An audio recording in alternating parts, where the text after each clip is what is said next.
پاکستانی آئین اور قانون کے تحت تو ISI یعنی انٹر سروسز انٹیلیجنس کا بنیادی فرض دشمن ممالک کی سازشوں کا سراغ لگا کر انہیں کاؤنٹر کرنا ہے، لیکن پاکستان میں بقول وزیر اعظم عمران خان ISI سیاستدانوں کی کرپشن کا سراغ لگانے کا فریضہ سر انجام دے رہی ہے۔ ملکی دفاع کا فریضہ سر انجام دینے کے لیے تشکیل کردہ ISI وزیر اعظم عمران خان کے بقول سیاستدانوں کو مانیٹر کرتی ہے اور جانتی ہے کہ کون سے اپوزیشن رہنما کتنے کرپٹ ہیں۔ انہوں نے یہ بھی دعویٰ کیا کہ ISI اچھی طرح جانتی ہے کہ عمران خان کے ہاتھ صاف ہیں، یعنی وزیر اعظم کے کہنے کا مطلب یہ ہے کہ ISI پاکستان میں سیاستدانوں کو داغدار اور بے داغ ہونے کے سرٹیفکیٹ بھی دیتی ہے۔ لیکن وزیر اعظم شاید بھول گئے کہ اس ایجنسی کے کئی سربراہوں کا اپنا ماضی کافی داغدار ہے، جنہوں نے الیکشن جتوانے اور ہرانے کے لیے سیاسی اتحاد بنوائے اور سیاستدانوں میں بھاری رقم تقسیم کی۔ دکھ اور افسوس کی بات یہ ہے کہ پاکستان کے دفاع کے ذمہ دار یہ اہم ترین ایجنسی اپنا بنیادی فرض بھول کر سیاست میں غرق ہو چکی ہے۔ آئین کے تحت ISI تینوں سروسز یا مسلح افواج کے لیے ہے اور اس کے مختلف شعبوں میں بحریہ اور فضائیہ کے افسر بھی ریپوٹیشن پر آتے ہیں، مگر اس ایجنسی کے پہلے انچارج کرنل شاہد حامد سے لے کر آج تک اس ادارے کا سربراہ بڑی فوج کا ہی کوئی افسر رہا ہے۔ دیگر ممالک میں کلیدی قومی سراغ رساں ایجنسیوں کی سربراہی عموماً کسی سویلین یا ریٹائرڈ فوجی افسر کو سونپی جاتی ہے، کیونکہ یہ ایجنسیاں کسی مخصوص ادارے کو نہیں بلکہ براہ راست حکومت وقت کے اعلیٰ ترین آئینی عہدیداروں کو جواب دہ ہوتی ہیں۔ مگر پاکستان جیسے ممالک میں حساس اداروں میں خصوصی تقرریوں کی روایت سے کوئی معمولی سوجھ بوجھ کا حامل شخص بھی اندازہ لگا سکتا ہے کہ اصل فیصلہ ساز اور سیاسی قوت کس کے پاس ہے۔ بھٹو دور تک ایک عام پاکستانی صرف CID اور انٹیلیجنس بیورو سے واقف تھا۔ اگر آپ زیادہ دور سے پہلے کے کسی DG ISI کا نام کسی بھاری بھرکم سیاسی تجزیہ کار سے بھی پوچھ لیں تو وہ مشکل ایک آدھ نام ہی بتا پائے گا۔ لیکن سن 1980 میں جب جنرل اختر عبد الرحمان کا نام دائیں بازو کے میڈیا میں بطور معمار جہاد افغانستان آنا شروع ہوا، تب سے ایک عام پاکستانی کے لیے ISI ہاؤس ہولڈ برانڈ بن گیا۔ اسلامائزیشن کے ٹھیکیدار جنرل ضیاء کے آمرانہ دور میں ہی اس تاثر کو بھی فروغ ملا کہ پاکستان کی نظریاتی اور جغرافیائی سرحدوں کا اگر کوئی نگہبان ہے تو وہ ISI ہے، جو اپنی حیرت انگیز سمعی صلاحیت، غیر معمولی قوت شامہ اور ہمہ وقت کھلی آنکھوں سے ملک کو نہ صرف بیرونی سازشوں سے محفوظ رکھتی ہے بلکہ اندرون ملک بھی سیاسی قبلہ درست کرواتے رہنا اس کے مقدس فرائض کا حصہ ہے۔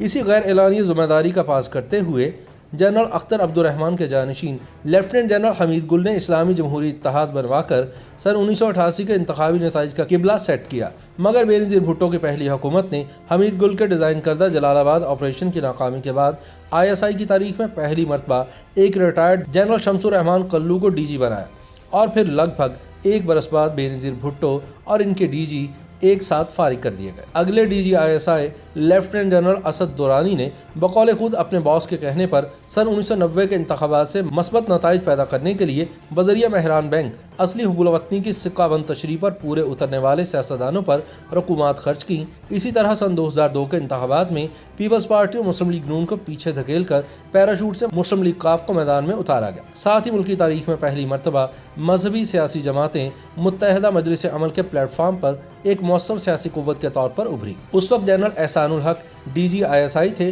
مگر انتخابات کی فریمنگ کے سلسلے میں ان کے ایک نائب میجر جنرل احتشام ضمیر کا نام ذرائع ابلاغ کی زینت بڑھاتا رہا۔ جنرل احسان الحق کے بعد آنے والے DG اشفاق پرویز کیانی نے بھی اپنی ذمہ داریاں تندہی سے نبھانے کی کوشش کی، مگر ان کا دور اس اعتبار سے عجیب و غریب رہا کہ ایک ساتھ بہت کچھ یکے بعد دیگرے ہوتا چلا گیا۔ ڈاکٹر قدیر ایٹمی اسکینڈل، چیف جسٹس کی برطرفی کا بحران، لال مسجد کا واقعہ، بلوچستان میں شورش اور کالے کو گورا کرنے والا NRO فارمولہ۔ مگر جنرل کیانی واحد DG ISI گزرے ہیں جنہیں بڑی فوج کی سربراہی عطا ہوئی اور پھر میمو گیٹ اسکینڈل کی وجہ سے انہیں ایک اضافی مدت بھی ملی۔ عبوری دور میں جنرل ندیم تاج DG ISI رہے اور ان کے ہوتے ہوئے بینظیر بھٹو کی شہادت کا واقعہ پیش آیا، جس کی تحقیقات آج بھی نامکمل ہے۔ البتہ کیانی کے بعد اگر کوئی زمانہ یاد رہے گا تو وہ جنرل احمد شجاع پاشا کا دور ہے۔ لیفٹیننٹ جنرل احمد شجاع پاشا کے تقرر سے ذرا پہلے زرداری حکومت نے ISI کو وزارت داخلہ کے ماتحت کرنے کا نوٹیفیکیشن جاری کیا، مگر 5 گھنٹے کے اندر ہی یہ حکم نامہ واپس لے لیا گیا۔